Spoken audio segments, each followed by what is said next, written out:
नमस्कार, मैं सौरभ मिश्रा संस्कृत कक्षा में आप सभी का स्वागत करता हूँ।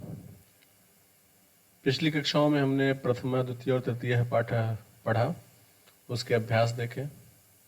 अभ्यास आपने अपनी अभ्यास पुस्तिका में लिख लिया होंगे। आज हम लोग व्याकरण से संबंधित कुछ अध्ययन करेंगे। उसमें सबसे पहले जो बिंदु है आपसे चर्चा करने के लिए वो है वर्ण विचार। यद्यपि वर्ण विचार जो है वो आपने छठी कक्षा में पढ़ लिया था, लेकिन फिर भी एक बार मैं यहाँ पे वापस दोहराना चाहता हूँ। तो वर्ण विचार की अगर बात करें तो वर्ण विचार का मतलब होता है जिसमें आप वर्णों के बारे में जानें। किसी भाषा को सही रूप से जानने के लिए सबसे पहले उस भाषा का वर्ण जानना बहुत आवश्यक होता है।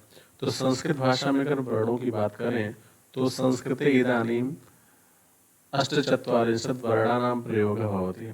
इस समय 48 वर्णों का प्रयोग होता है। ते मुख्यतया भागत्रयेण विभक्ताः सन्ति, जो मुख्य रूप से 3 भाग में विभक्त हैं। पहला है स्वराः, दूसरा है व्यंजनानि और तीसरा है अयोगवाहाश्च इति, यानी स्वर, व्यंजन और अयोगवाह। अगर हम स्वरों की संख्या देखें तो यहाँ पे ह्रस्व स्वर 5 हैं, अ, इ, उ, रि, लृ। और अगर दीर्घ स्वर की बात करें तो ये 8, आ, ई, उ, री, ए, ऐ, ओ, औ। व्यंजनों की अगर बात करें तो व्यंजन इस प्रकार से हैं। सबसे पहले 25 हैं स्पर्श व्यंजन, यानी क, ख, ग, घ, ङ, च, छ, ज, झ, ञ, ट, ठ, ड, ढ, ण, त, थ, द, ध, न, प, फ, ब, भ, म। और इस तरह से अवर्गीय व्यंजन जो है इस प्रकार हैं। 4 अंतस्थ हैं और 4 ऊष्म हैं। अंतस्थ हैं य, र, ल, व, और ऊष्म हैं श, श, स और ह। यहाँ पर आप एक बात ध्यान दे रहे होंगे, व्यंजन वर्णों के नीचे एक ऐसा चिन्ह बना हुआ है, इसे हलंत कहते हैं। यानी ये जो व्यंजन वर्ण है ये स्वर के बिना है। छठी कक्षा में आपको इसके बारे में विस्तार से बताया गया था, ठीक है, आपको याद होगा शब्द परिचय पाठ, उसमें विस्तार से इसकी चर्चा की गई थी। अयोगवाहों की बात करें तो अयोगवाह 2 हैं, अनुस्वार, विसर्ग। अनुस्वार जो ऊपर का डॉट होता है और विसर्ग जो बगल में 2 डॉट है, इसको विसर्ग बोलते हैं, ठीक है। तो इस तरह से ये 48 वर्ण हुए। स्वरों के वर्णों के उच्चारण स्थान भी जरूरी है जान लेना। तो जैसे उत्पत्ति स्थान और वर्णा नाम संज्ञा, उनका संज्ञा क्या है। तो अगर हम बात करें अ, आ, क, ख, ग, घ, ङ और ह, इनका उच्चारण स्थान है कंठ, ठीक है। ऐसे ही ई, च, छ, ज, झ, य और श, इनका उच्चारण स्थान है तालु और इनको हम तालव्य बोलते हैं।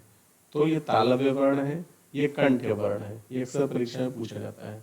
फिर ऐसे रि, री, ट, ठ, ड, ढ, ण, र और श, इनका उच्चारण स्थान है मूर्धा और इनको मूर्धन्य स्वर, मूर्धन्य वर्ण बोलते हैं। ऐसे ही रि, त, थ, द, ध, न, ल और स, इनका उच्चारण स्थान है दंता और इनको हम बोलते हैं दंत व्यंजन या दंत वर्ण, सॉरी।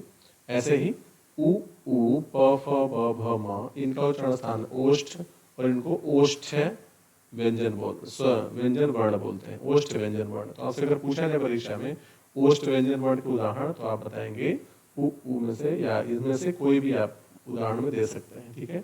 ऐसे दंत व्यंजन, दंत वर्ण, मूर्धन्य वर्ण, तालव्य वर्ण और कंठ वर्ण, ठीक है।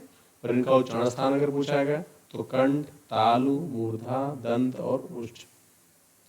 ऐसे लिखा हुआ है ङ, ञ, ण, न, म। अगेन ये अक्षर जो है वापस यहाँ लिखा हुआ, हालांकि इनका उच्चारण यहाँ पे आप देखें तो दिया हुआ ङ, ञ, ण, न और म। अपने वर्ग में तो इनका उच्चारण स्थान नहीं है, लेकिन ये चूंकि पंचम वर्ण कहे जाते हैं, इनका उच्चारण स्थान नासिका होता ही है। तो नासिका प्लस कंठादीनि। कंठादीनि का मतलब जैसे न का उच्चारण स्थान कंठ है तो ये कंठ हुआ, य का तालु, ण का मूर्धा, ठीक है, न का दंत और म का ओष्ठ। तो एक तो नासिका है ही और दूसरा उस वर्ग का जो उच्चारण स्थान है वो भी है। तो इसलिए और इनकी संज्ञा जो दी जाती है, इन वर्णों को नासिक के वर्ण कहा जाता है। कौन सा वर्ण कहा जाता है? नासिक के वर्ण। ऐसे ही ए, ऐ, ये कंठ तालु है, इनका उच्चारण कंठ और तालु दोनों से होता है और इनको बोलते हैं कंठ तालव्य। ऐसे ओ और औ कंठोष्ठ उच्चारण स्थान है और इनको बोलते हैं कंठोष्ठ। ऐसे व जो है इसका उच्चारण स्थान दांत और ओंठ, आपका नीचे वाला होंठ और ऊपर वाले दांत से होता है, इसलिए इसको दंतोष्ठ बोलते हैं। और अनुस्वार जो है, जो ऊपर डॉट आप लगा देखते हैं, उसको नासिका से हम उच्चारित करते हैं। ऐसे विसर्ग का उच्चारण स्थान जो होता है उसका उच्चारण स्थान है कंठ। ठीक है, तो इस तरह से इनके उच्चारण स्थान और इन वर्णों को किस संज्ञा से पुकारते हैं यहाँ पे दिया हुआ है। ठीक है, तो एक बार आप बेसिस को समझ लें। इन वर्णों को कंठ कहा जाता है, इन वर्णों को तालव्य, इन वर्णों को मूर्धन्य कहा जाता है, इन वर्णों को दंत्य कहा जाता है, इन वर्णों को ओष्ठ्य कहा जाता है, इनको नासिक कहा जाता है। लेकिन उच्चारण स्थान जब पूछा जाएगा आपसे परीक्षा में कि म का उच्चारण स्थान, तो आप बोलेंगे नासिका प्लस ओष्ठ, न का नासिका प्लस दंत, ण का नासिका प्लस मूर्धा, य नासिका प्लस तालव्य तालु, और ऐसे ही ङ का नासिका प्लस कंठ। इस तरह से उच्चारण स्थान आपको बताएंगे। लेकिन ये कौन से वर्ण है, अगर इनकी संज्ञा पूछी जाए कि ङ कौन सा वर्ण है, तो आप बोलेंगे नासिक के वर्ण है। ठीक है, तो उच्चारण स्थान और उसका नाम दोनों आप समझ गए होंगे इस हिसाब से। तो ये उच्चारण स्थान है, जिसको उत्पत्ति स्थान भी बोलते हैं और उच्चारण स्थान भी बोलते हैं। और दूसरा वर्णों की संज्ञा, यानी उनको क्या नाम कह के पुकारा जाता है। तो कंठ का मतलब ये सारे शब्द, ऐसे ही इन सारे वर्णों को समझें। ठीक है, इस तरह से ये वर्ण विचार जो है यहाँ पे खत्म होता है। आगे एक टॉपिक आज और हम देखेंगे वो है शब्द रूप। ठीक है, कारक हम बाद में देखेंगे। शब्द रूप जो है वो आपने छठी कक्षा में पढ़ लिया था, लेकिन फिर भी एक बार हम उसे दोहराएंगे। ठीक है, तो यहाँ पे हम सर्वनाम शब्द आज देखने वाले हैं।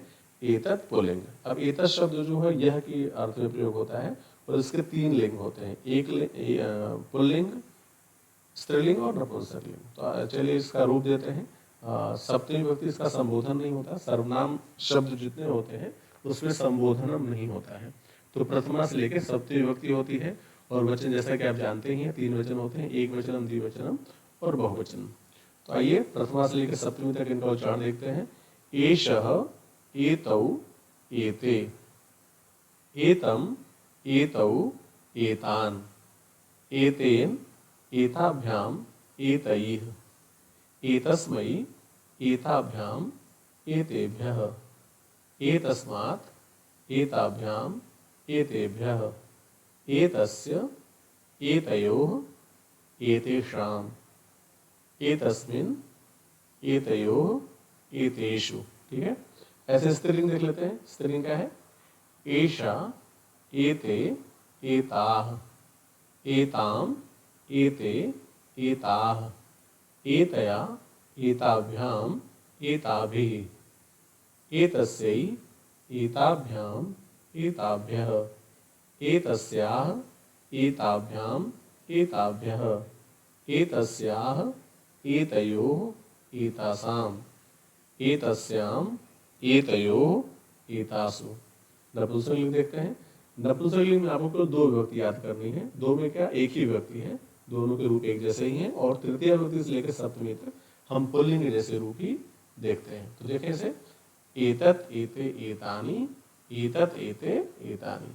तृतीय से लेकर संबोधन तक वैसे ही रूप चलते हैं। आप देख सकते हैं यहाँ पे, एतेन, एताभ्याम, एतैः, एतस्मै, एताभ्याम, एतेभ्यः, एतस्मात्, एताभ्याम, एतेभ्यः, एतस्य, एतयोः, एतेषाम्, एतस्मिन्, एतयोः, एतेषु।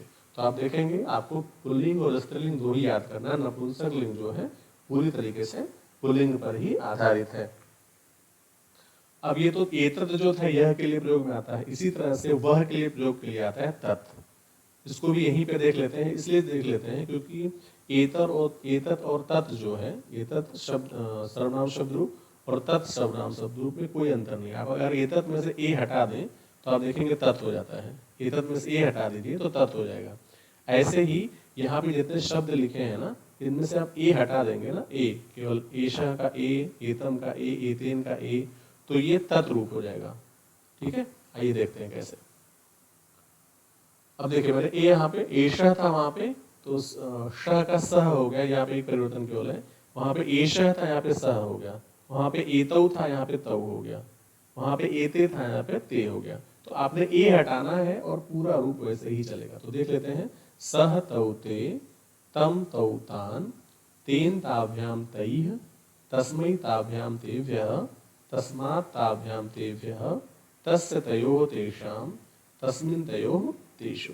तो आप देख पा रहे हैं यहाँ पे, अगर मैं वापस आपको दिखाऊं रूप, तो देखिए यहाँ पे वापस वही सब कुछ है। ये श को हटा दिया जाएगा, श को छोड़ दें आप, तो ए हटाने से ही ये तत् का रूप बन जा रहा है। ठीक है, ए हटाने से ही, यहाँ से अगर ये आप हटा देंगे तो ये तत् का रूप बन जाएगा, और अगर इसमें ए जोड़ देते हैं तो ये तत् का रूप बन जाएगा। वापस एक बार देखिए। ठीक है, ये पुस्तक में वापस आप कंपेयर करके देखिएगा तो आपको अच्छे से और समझ में आ जाएगा। ऐसे ही तत् का भी रूप है, तत् का स्त्रीलिंग भी ऐसे ही है। जैसे वहां पे क्या था, ईशा था, यहाँ पे क्या था, ईशा। तो ये श जो मूर्धन्य श है, इसको हम केवल तालव्य सा में परिवर्तित करेंगे और सब कुछ एक जैसा ही बनेगा। तो देखते हैं कैसे है वो।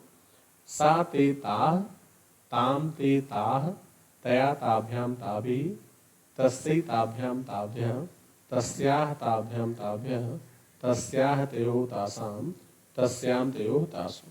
अब इसी इन्हीं शब्दों में केवल आप ए ऐड कर देंगे, ए जोड़ देंगे तो ये एतत् का रूप बन जाएगा। जैसे ये श को, ये स को श कर देना केवल बस, तो एषा एते एताः, एताम एते एताः, एतया एताभ्याम एताभिः, एतस्यै एताभ्याम एताभ्यः, एतस्याः एताभ्याम एताभ्यः, एतस्याः एतयोः एतासाम, एतस्याम एतयोः एतासु। तो तत् और एतत् एक दूसरे से इंटरकनेक्टेड है, पूरी तरीके से जुड़े हुए हैं। आपको एक बार एक रूप याद करना है, या तत् याद कर लें या एतत् याद कर लें, दोनों रूप आपको अपने आप कंठस्थ हो जाएगा। ऐसे ही स्त्रीलिंग नपुंसक लिंग भी है, जैसा मैंने आपको बताया पुल्लिंग और स्त्रीलिंग, वैसे नपुंसक लिंग भी है। तत्तेतानि, तत्तेतानि, वहां पे था एतत् एते एतानि, एतत् एते एतानि।